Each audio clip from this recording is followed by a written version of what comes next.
কোরআনে কারীম জানিয়েছে তারাহুম রুকআন সুজদান ইয়াবতাগুনা ফাদলান মিনাল্লাহি ওয়া রিদওয়ানা।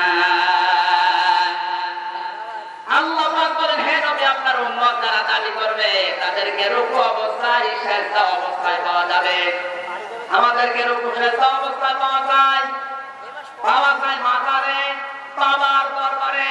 কথা বলুন, রুকু সিজদা অবস্থায় পাওয়া যেতে হবে আপনাকে মসজিদে।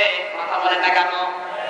সাহাবীদের জীবনের দিকে তাকান, একটা মাত্র জামা ছিল, তারপরেও কোনদিন মসজিদে জামা ছেড়ে দেয়নি।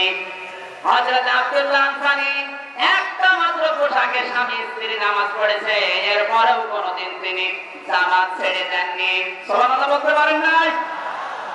আজ আমরা যদি আল্লাহকে রুকু সিজদা না করি, রুকু যদি হয় নেতার জন্য, বাবার জন্য, পীরের জন্য, নবীর উম্মত হওয়া যাবে? আরো জোরে। এই জন্য আহ্বান জানাচ্ছি, নবীর উম্মত হওয়ার জন্য অবশ্যই আপনার জীবনে রুকু লাগবে, সিজদা লাগবে। 5 নম্বরে আল্লাহ পাক বলেন,